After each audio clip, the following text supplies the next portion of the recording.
Yo soy Marisa Culebras, presido una asociación que es de feministas, pero de feministas de las de antaño.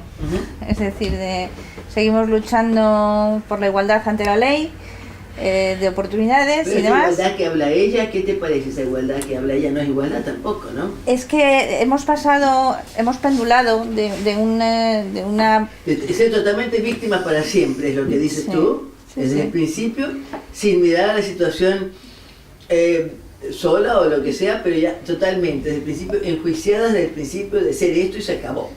Y además de tomarse las libertades de mandar a las mujeres de un lado para el otro también y dejarlas fuera de sus hábitats, ¿no?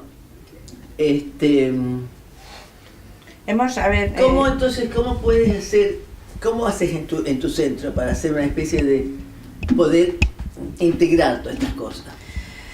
Vamos a ver, el problema en este país es que hemos pasado de esa frustración que decía Prado, de la frustración de meternos en un piso, de sentirnos desplazadas, de capadas, por decirlo de alguna manera,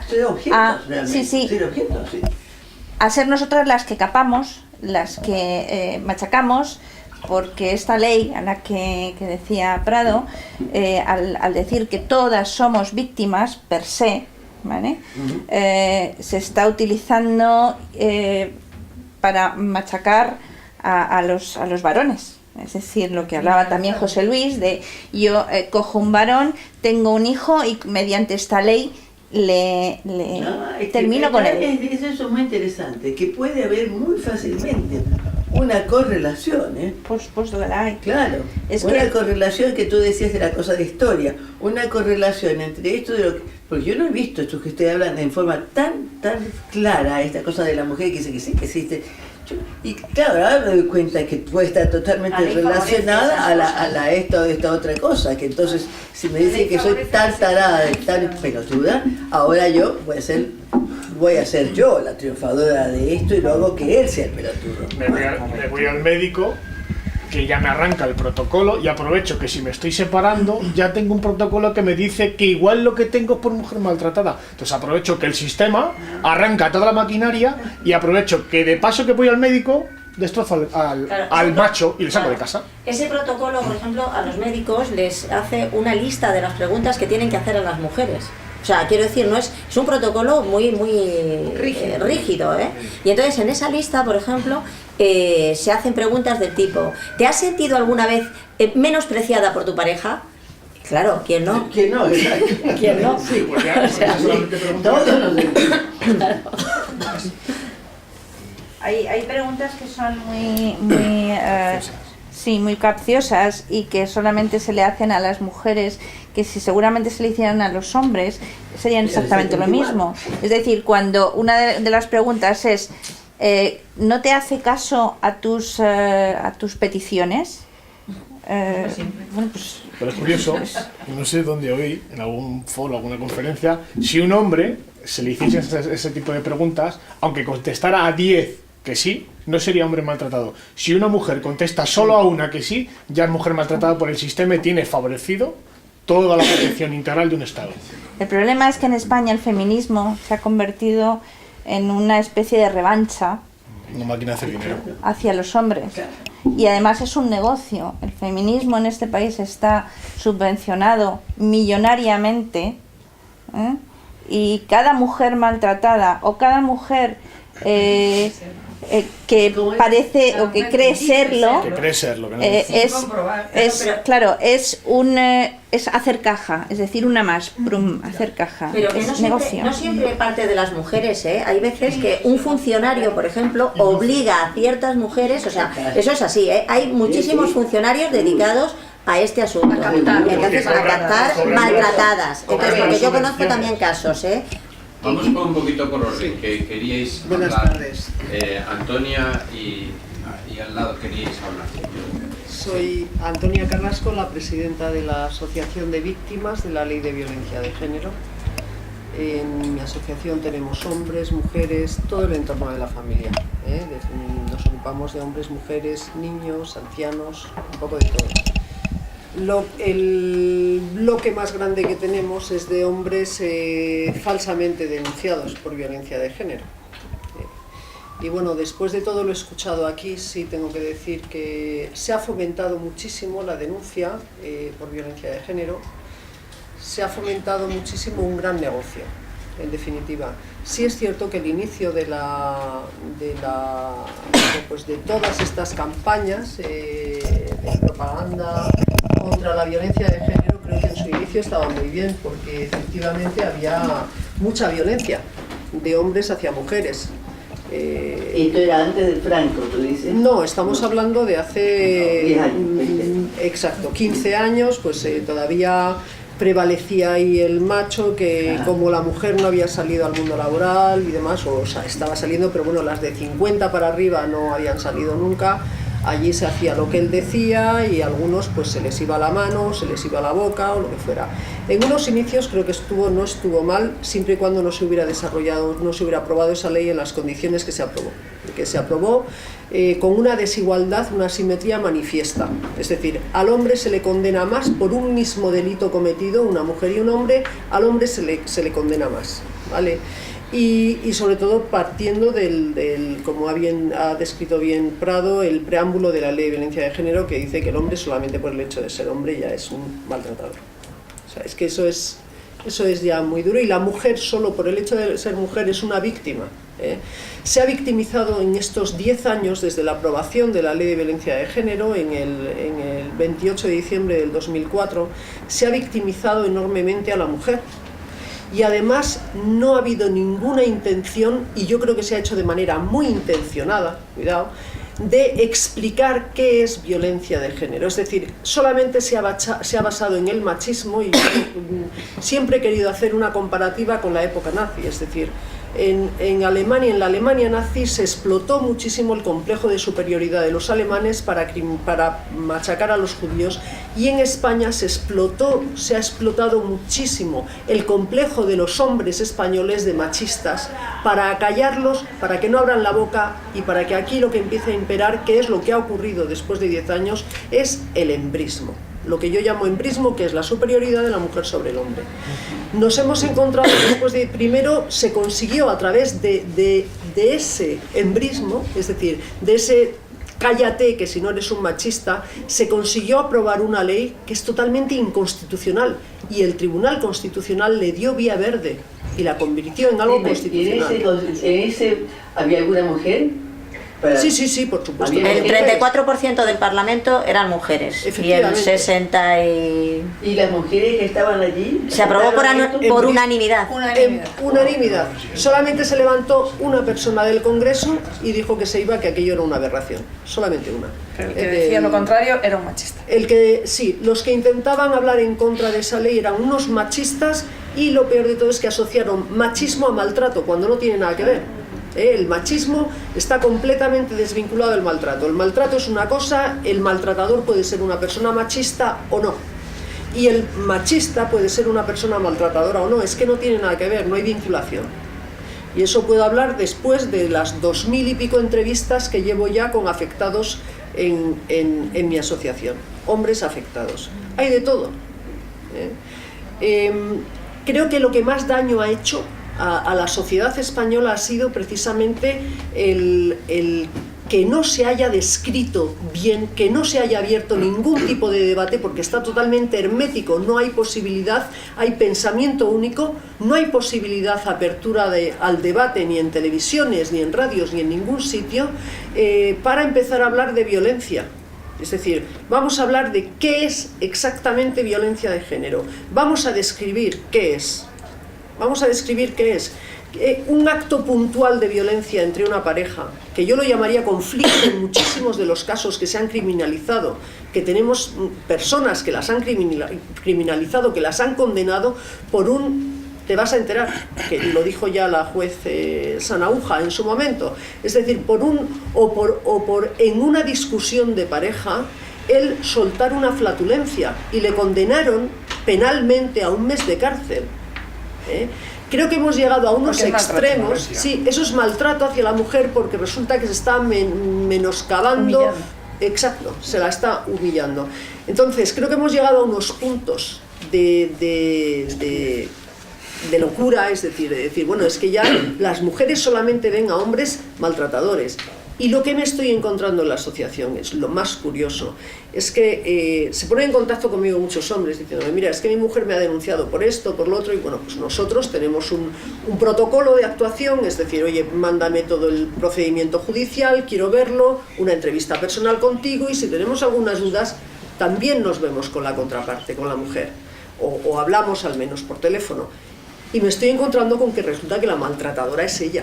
Y la que está poniendo una denuncia falsa, o sea, a este hombre le ha estado maltratado todo el tiempo que ha estado con esa mujer casado, le ha estado ella maltratando a él. Ella le pone una denuncia falsa por maltrato a él y encima las instituciones españolas, la justicia, también lo maltratan a él. Los están masacrando. Con eso nos estamos encontrando. Por otro lado, como en este país no se quiere reconocer, han querido acallar a todo el mundo cuando hemos empezado a hablar de denuncias falsas por violencia de género, esto se ha pervertido de tal manera que ahora los verdaderos maltratadores, también tenemos mujeres en nuestra asociación, los verdaderos maltratadores están empezando a hacer lo mismo, a poner denuncias falsas a sus maltratadas. Es decir, primero te maltrato, luego te pongo denuncias falsas como que tú me estás maltratando a mí y ahora la justicia también te va a machacar a ti. Una corrupción total y absoluta del sistema. Porque sigue generando dinero. Y lo que subyace detrás de todo esto, efectivamente, lo que subyace detrás de todo esto es un enormísimo negocio traducido en subvenciones. Bueno, financiación irregular de los partidos. A ver, un momento, que hay palabras pedidas. ¿Habías pedido la palabra? Quería hacer una matización sobre los datos que ha dado Prado, de la que tengo el libro. ¿Cómo de qué? De la que tengo el libro. Ah, sí. El libro Sí. no lo he leído del todo. Es gordo. Bueno, y es que son dos matizaciones, porque he visto que además, que ya tenía pensado hacerlas, pero que tú lo has correlacionado. En un momento dado has dicho, y esto, hablando de 15 años, esto es el franquismo. Primero, se te debe decir que Franco ha muerto hace 40 años. 40 años. Segundo, que las desplazadas no fueron desplazadas, porque habrás tenido mejor la idea de que es que se las trajeron aquí, como los nazis a los judíos se las trajeron por acá, ¿no? En todos los pueblos se deshabitaron porque venían todos a buscar dónde comer, y eran hombres y mujeres los que venían tan desplazados, estaban los hombres como las mujeres. ¿De dónde viene esto? Pues esto ha venido ya en la época de Felipe González, con antecedentes también de Aznar, no sé. Bueno, que ha habido una conjunción de intereses, de votos, económicas y de un feminismo radical, muy radical, donde la población, muchas de los miembros de ahí, no son personas que quieran, mujeres que quieran la igualdad con hombres. Es un movimiento lésbico. Y esas no quieren la igualdad con el hombre, quieren hundir al hombre, porque somos su competencia. Entonces, estas son las tres matizaciones que te quería hacer para que no sigas correlacionando de 10 años ya con la época de Franco. Aquí todo ha pasado por Franco. Muchísimas gracias, pero ya esto también corrobora lo que hablabas del embrismo, ¿no? Que esto fue una expresión que no nunca la había escuchado también. Y que, sí, es toda una especie como de... Sí, de una corrupción total, ¿ah? Y que hay, ¿y por qué se sigue manteniendo? ¿Y por qué se sigue manteniendo? Pues claro, exacto. Es el grito de nosotras decidimos, nosotras parimos, nosotras decidimos, nosotros nos lo comemos, nosotros nos lo guisamos y nos sobran. Ese es el grito generalizado un poco y ellos nos sobran. La pensión sí la Y quiere. además se mantiene porque tiene un poder económico y político enorme. En este momento es un lobby que tiene totalmente impregnada a la sociedad. Ahora, desde la clínica yo quería añadir un pequeño detalle. Desde la clínica es muy preocupante el hecho de las madres que capturan al hijo y lo apropian como su gatito, como su posesión, porque eso nosotros lo entendemos como un acto incestuoso, donde el padre queda eliminado, queda expulsado y la madre comete incesto con su hijo, porque la ley del incesto tiene dos lecturas. Al hombre le dice: no tendrás relaciones sexuales con tu prole. Pero la ley del incesto aplicada a la madre dice: no reintroyectarás tu producto, no te quedarás con tu producto, dejarás que se vaya, dejarás que el padre venga y actúe su labor de llevarse a tu hijo a la sociedad y lo perderás como tal. Para eso tiene que darse, para que aparezca la salud del individuo. Pero ¿por qué se habla siempre del Edipo? Como Edipo, y Edipo no tenía idea que esta puede. En cambio, Yocasta podría haber estado mucho más al tanto de que puede haber sido el hijo, porque ella es la única que sabía que había dejado el hijo. Y ella, claro, además, lo primero que hizo fue suicidarse cuando él se quedó ciego. Pero quiero decir que la gente siempre asumió que Edipo era el culpable, no había ningún tipo de responsabilidad, Yocasta para nada, ¿no? Claro. O sea, claro, ahí habría que hacer una relectura, por eso yo no hablo de Edipo, porque habría que reactualizar el concepto freudiano, por eso hablo del problema del incesto. Entonces, lo que nos estamos encontrando en la clínica es con que las mujeres se colocan en una posición de omnipotencia, en una posición de control, el hombre queda expulsado, establecen una relación con el hijo de propiedad, impiden que el hijo crezca y que el hijo contacte y se construya vinculado al padre como representante de la cultura. Y otro efecto más es que desaparece la posibilidad de que el hijo vaya recibiendo una transmisión de valores, de cultura, de ideales, que es lo que produce las situaciones sociales de ruptura violenta, como la que habéis descrito. Sí, respecto, la alienación parental podría considerarse una de las formas de agresión perversa de la mujer hacia sí misma reflejada en su prole. Espérate que no lo incidiendo en este asunto, sí. La alienación parental podría considerarse una de las formas de agresión perversa de la mujer hacia sí misma reflejada en la prole de la que habla usted en su obra. Por supuesto, además yo digo, la función de ser progenitores y la función de ser madre también lo que significa es individuarse, facilitarle a su prole el individuamiento y salirse y la separación. Exacto, y la independencia.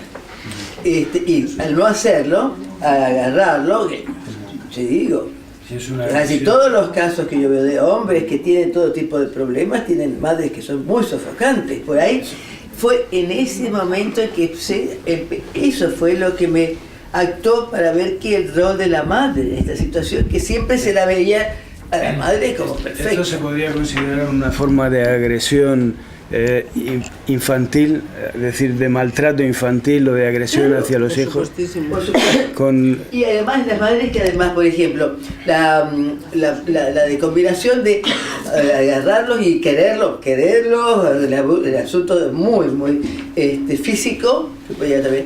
Y la otra cosa de descuidarlos totalmente. Eso produce una especie de total confusión en esa mente que va creciendo. Yo estoy pensando en este momento.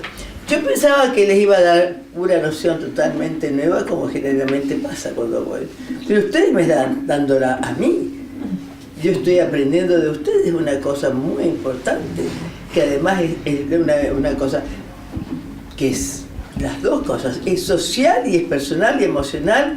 Y pienso, yo soy muy activa, pienso, si ustedes no piensan de constituir un cuerpo, una cosa de hacer algo, sí, porque yo pienso, pero sí estamos hablando, y todo más o menos corresponde, que lo de ¿cómo que se llama? Franco, lo de Franco, pero algo debe de tener, fíjate, porque pues yo no lo veo, este problema yo no lo veo en Inglaterra, verdaderamente. O sea, que algo tiene que haber, la situación de ese padre totalmente, no sé, malvado, todo lo que puedan ustedes hablar de, yo no sé, de Franco, y el asunto de que después la revancha está enorme y casi universal de las mujeres en España. Entonces yo no, a ver. Un momento, hay un problema que había pedido la palabra Marisa. Sí, bueno, mi nombre es Marisa, yo soy psicóloga clínica, psicoanalista, y mi pregunta se desvía un poco del foco de atención que parece que está teniendo la sala, aunque tiene relación, ¿no?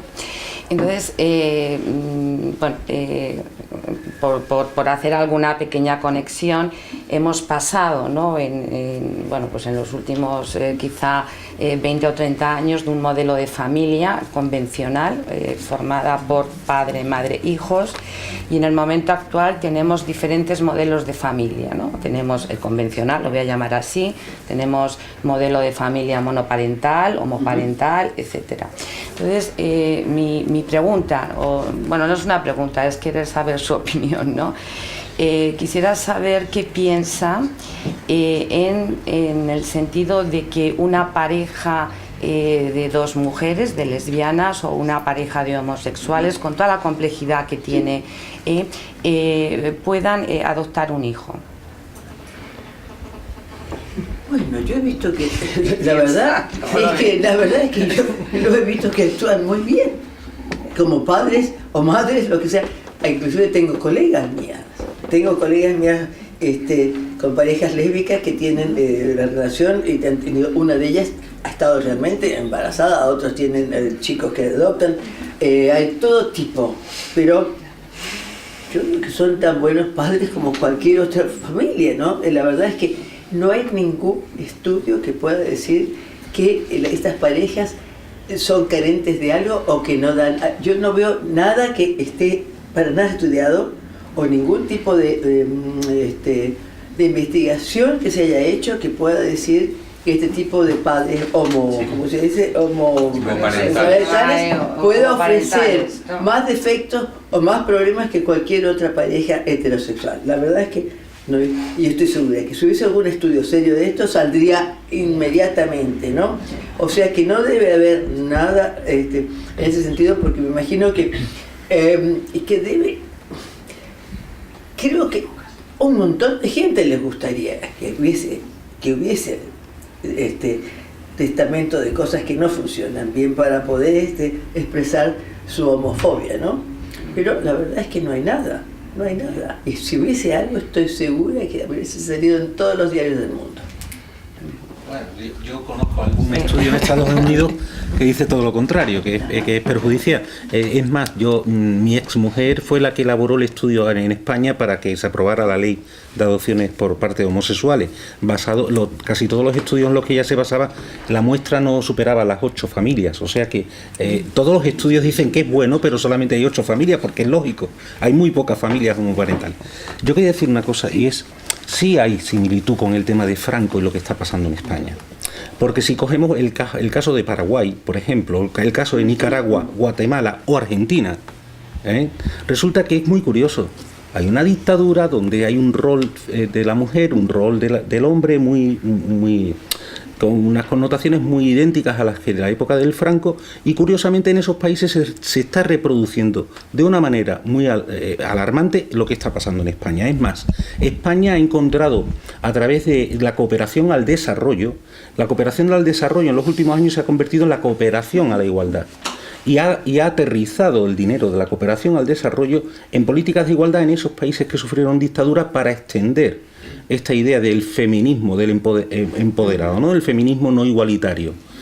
Y lo que sí quería decirle también otra cosa, y era a Manuel, respecto a Manuel, debemos de pensar, y creo que quizás hay personas que llevan poco tiempo en esto. Yo llevo más de 25 años en este tema, con este tipo de conflictos, manejándome casi 30 años casi. Hace 25 años aterrizaron en España una serie de psicólogos y psicoanalistas, como Jorge Corsi, argentino, Luis Bonino, aterrizaron varios americanos, como un tal Stendhal, y también franceses, que venían con la idea, y sobre todo también muchas psicólogas, que venían con la idea de que era no solo legal, sino que era sano para los niños tener relaciones incestuosas. Es decir, ese discurso, yo he ido a un montón de jornadas sobre el feminismo, la igualdad, donde se presentaban a estos psicólogos como los expertos en igualdad, donde se les decía a las mujeres, se les decía, porque normalmente estábamos 2 o 3 hombres y 500 mujeres en ese tipo de jornadas, se les llegaba a decir que la mejor manera de educar a un hijo en las relaciones sexuales, porque la verdadera igualdad tenía mucho que ver, el evitar la violencia. A ver cómo me explico. En el año 75 salió un estudio que asociaba el tema de la sexualidad, de la falta de sexualidad desde la infancia al uso de la violencia. Es decir, que se equiparaba el uso de la violencia en la adultez con un mal desarrollo en la educación sexual de cada persona.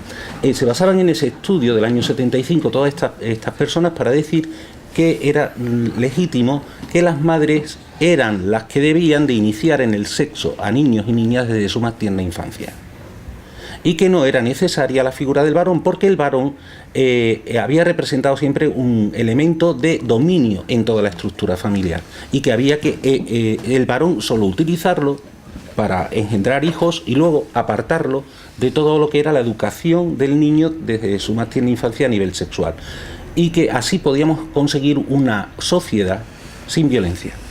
Ese era el discurso de Jorge Corsi, de Luis Bonino y toda esta gente. Y durante todo esto se ha estado haciendo aquí montones de jornadas en España, financiadas por el gobierno. Del mismo año, me acuerdo, que un periodista inglés se metió en una asociación pretendiendo, era una asociación de pedófilos, y se metió allí aduciendo que era él también el pedófilo, y que salió con unas cosas increíbles, que los pedófilos estaban en ese momento tratando de implantar la edad de consenso de los 3 o 4 años a los niños, o sea que era totalmente.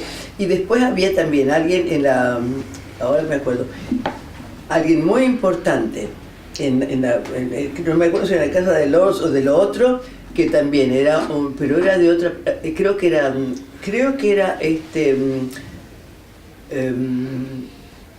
Dutch, ¿cómo se dice? Holandés, un holandés creo que era un tipo de que también eventualmente no lo dejaron entrar más a Inglaterra porque quería venir a hacer ese asunto. Estela, fíjate si es grave el asunto, que el último estudio que hay sobre abusos de menores en Estados Unidos, la Universidad de Illinois, en Chicago, ha hecho un estudio hace 2 años con unos resultados donde el mayor porcentaje, es decir, más del 50% de los abusadores sexuales en los últimos años son mujeres, no son hombres. No, tampoco tenía idea. Es increíble. Quiero decirte que todo esto ha calado, sobre todo porque nosotros lo que vivimos aquí fue transportado desde Estados Unidos, ¿no? Sobre todo. Porque Jorge Corsi ya había pasado en Estados Unidos hace 30 y 40 años, estuvo allí, ¿no? Con y toda esto esta me imagino que debe estar en internet. Sí, cosas, bueno, ¿no? te puedes ir. Sí, la última ley, fíjate hasta dónde llegamos, la última ley que hay en California, que acaba de aprobar el Parlamento californiano y también en Illinois y en el estado de Nueva York se quiere aprobar ahora, es que los chicos y las chicas jóvenes, los chicos, si se quieren tener una relación sexual con una chica, necesitan firmar un papel, un consentimiento. Si no tienen ese papel, pueden ser acusados de violación. Es por ley. Y ahora está saliendo una aplicación en internet. De los niños, ¿no? Porque Sí. es la violencia peor que puede tener que un chico tenga una situación de incesto, ¿no? Porque sea. Yo es que creo que estoy en otra gracia. Cuando empiezo a ver todo esto todo lo que se está pasando, me parece que estoy en otro mundo, como si me hubiera ido a un universo paralelo, ¿no? No, ¿verdad? Bueno, pero tú debes de comprender también que son tus colegas los que están haciendo esto. Todos los abogados son los que están ganando el dinero, ¿no? No son los psicoanalistas tampoco. Sí, entonces no es culpa. Los psicoanalistas son muy ortodoxos, muy de la familia. Sí, son muy, ¿cómo se dice? Muy conservadores, tradicionalistas y conservadores. Estas son cosas que realmente ustedes tienen, bueno, yo creo que hay una lista de gente. Sí, vamos a darle la palabra a Carlos. Sí, yo soy Carlos, soy entre otras cosas criminólogo y me dedico en este asunto a la investigación criminológica de la base del asunto. Entonces, bajo mi punto de vista y por lo que he encontrado, yo creo que hay las herramientas suficientes, los estudios suficientes y el conocimiento suficiente para poder atajar el problema tanto de la violencia de género como de la custodia de los hijos de una manera, por lo menos, para resolver los problemas de conflicto. Lo que sí que se puede ver, o a poco que uno se pone a investigar, que realmente lo que no hay es una voluntad de ello. Es decir, lo que existe, voluntad a nivel del Estado para hacer ver o para ir o llegar a una solución. Lo que sí que se ve es como una especie de campaña, como una especie de publicidad de la violencia de género, que sofoca todo lo demás, sofoca todo conato de racionalidad para acometer el asunto con eficacia. O sea, todo lo que es como si hubieran se hubiera trazado una hoja de ruta, que todo lo que se salga de esa hoja de ruta, para ser más concretos, toda persona que niegue los preceptos, como han hablado los compañeros antes, de que una mujer siempre parte desde la posición de víctima, todo lo que se salga de esa hoja de ruta se desecha, se tapa o directamente se pone en el lado contrario, es el lado machista. Se censura. Se censura. O sea, Yo me acuerdo también ahora de las palabras de Maya Angelou. Maya Angelou dijo una cosa que totalmente... Ok, nos quejamos y entonces tenemos que hacer algo. Si no hacemos nada no nos podemos quejar.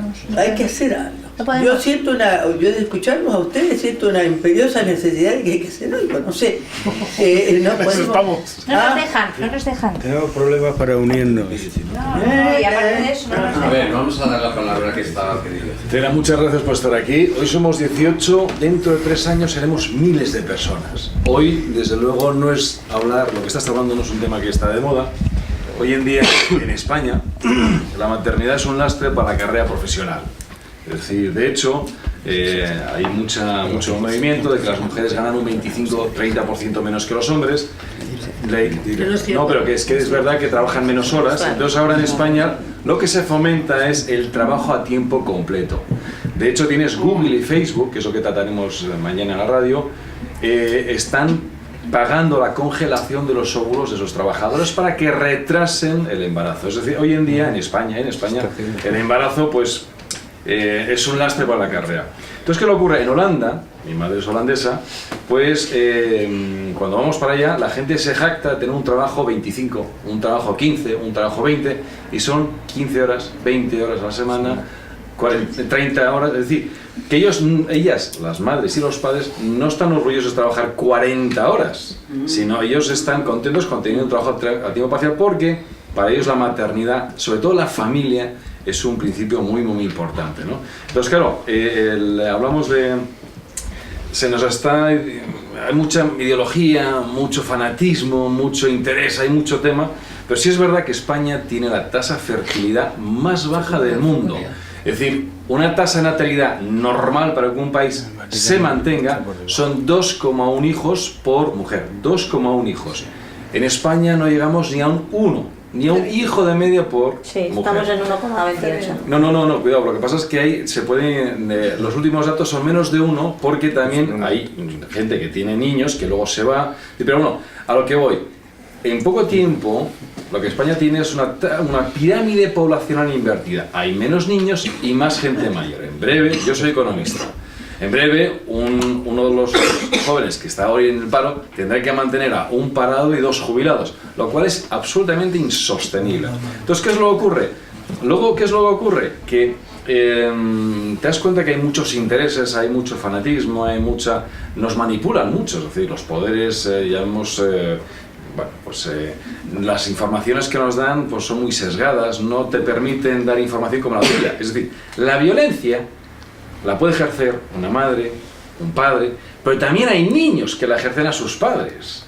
Porque de hecho hay niños, tenemos algún vecino que es un crapulilla, que le dice a sus padres de todo, es decir, y los padres están un poco asustados. De hecho, el anterior defensor del menor, Javier Urra, ha hecho algún libro que otro tratando de cómo los menores pueden ser unos tiranos, para hacerlo de alguna forma delicada, con sus padres. Entonces, claro, el tema del abuso, el tema de manipular, el tema de la agresión, o sea, eso de que simplemente es el hombre hacia la mujer, es una de las falacias. Entonces, yo como economista, a mí lo que me da pena es que en España solamente se analice una parte de la problemática, por lo tanto es muy difícil que salgamos de ella porque cada vez hay más intereses, ¿no? Entonces, de hecho, el problema, por eso digo que hoy somos 18, lo que estamos aquí, en cuestión de años, dentro de un par de años, 3 o 4, cuando ya cambie esto, pero porque somos un país que está absolutamente no endeudado. España tiene un PIB de X Y todo lo que tenemos, el déficit público, la deuda del Estado,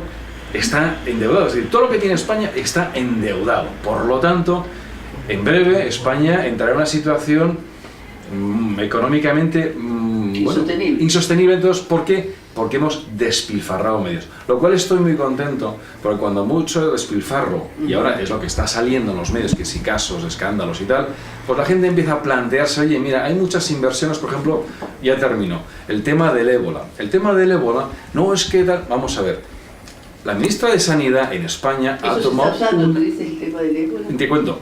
¿Por qué? La ministra de Sanidad en España ha tomado una decisión política.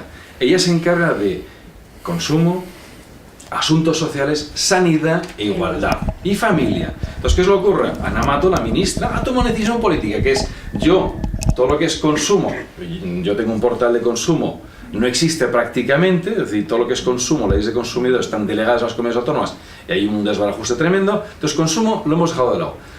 Asistente, todo lo que es la parte social, las ayudas de la dependencia, se ha ido al garete, ha desaparecido, ha reducido mucho.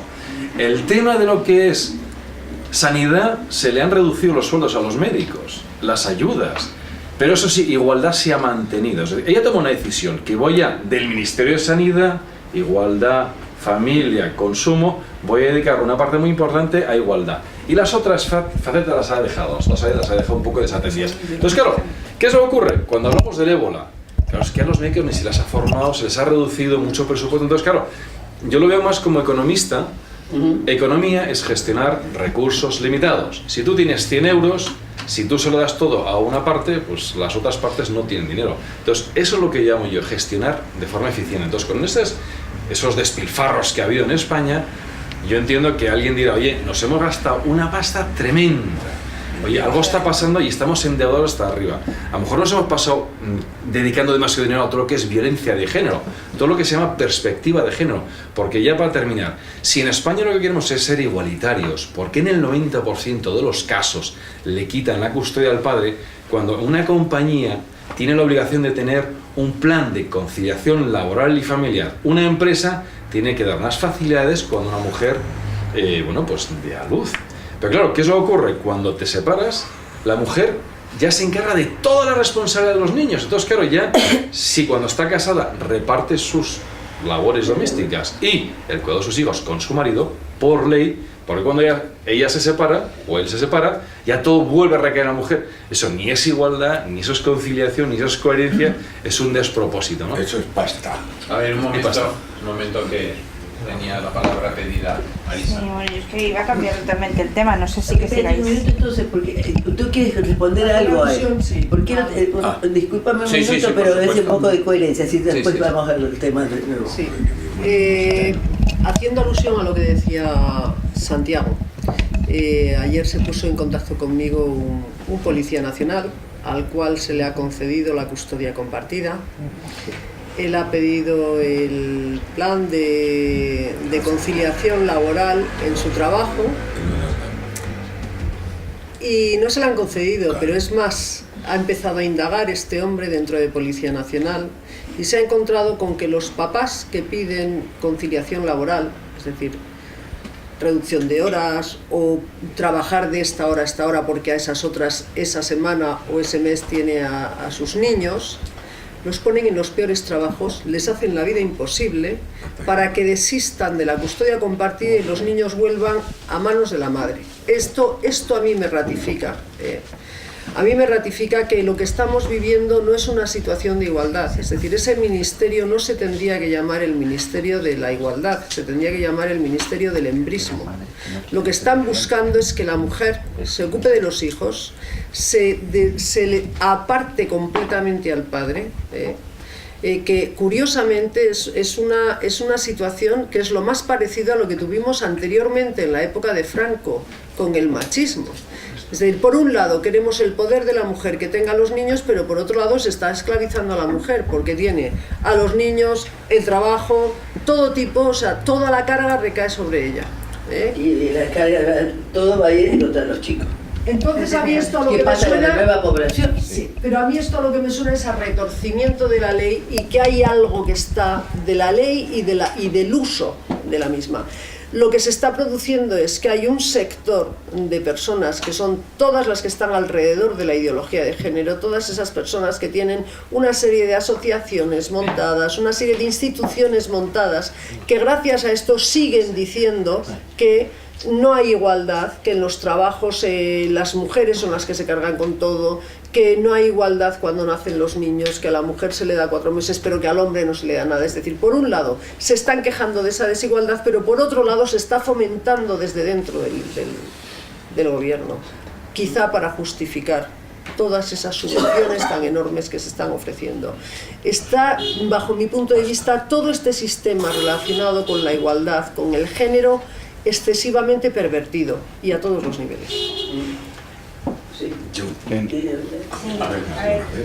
primero te quería decir, Estela, que el problema de que no se nos oiga es que nos tienen censurados. Es decir, nos hemos ofrecido al diálogo con la otra parte, que es la que está admitida por las instituciones, y se niegan. Se niegan los medios de comunicación, se niegan las instituciones, se niega todo el mundo. Ustedes no pertenecen a Facebook y demás. Yo me imagino que de esta reunión pues, puede salir algo muy importante.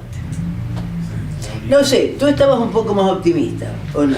Bueno. Es el único que ha hablado con un poco de optimismo, ¿no? Pues no suele ser habitual en mí, pero sí.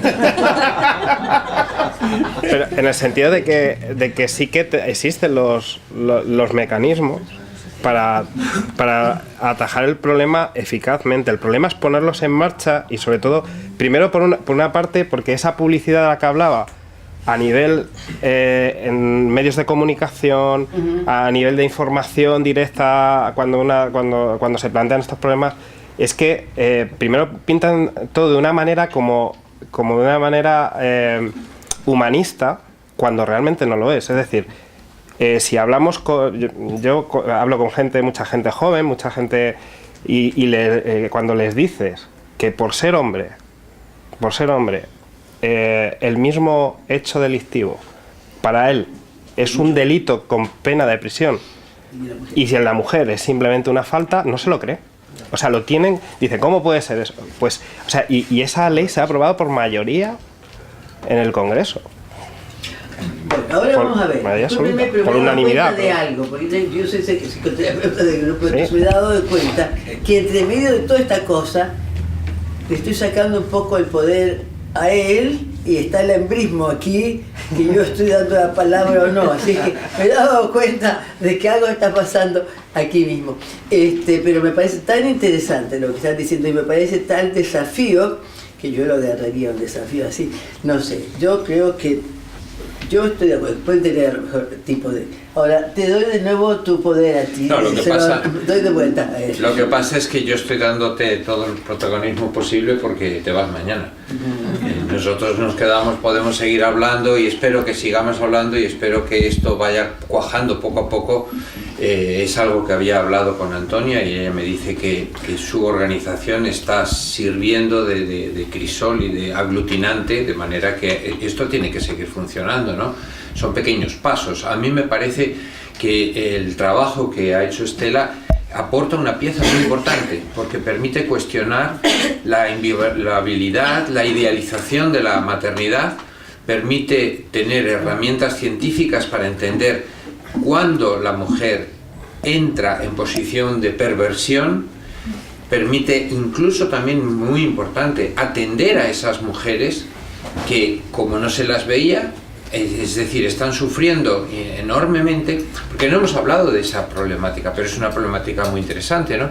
El sufrimiento del perverso. El perverso hace sufrir, pero el perverso sufre lo indecible, y de hecho su perversión es un intento de salvarse y de librarse del sufrimiento que tiene, que es un sufrimiento sin palabras, probablemente. Ahí habría mucho que hablar, pero en el sentido más técnico. Yo creo que para mantener un poco la dinámica, vamos a seguir dando palabras, y por fin le toca a él. No, lo siento, es que lleva esperando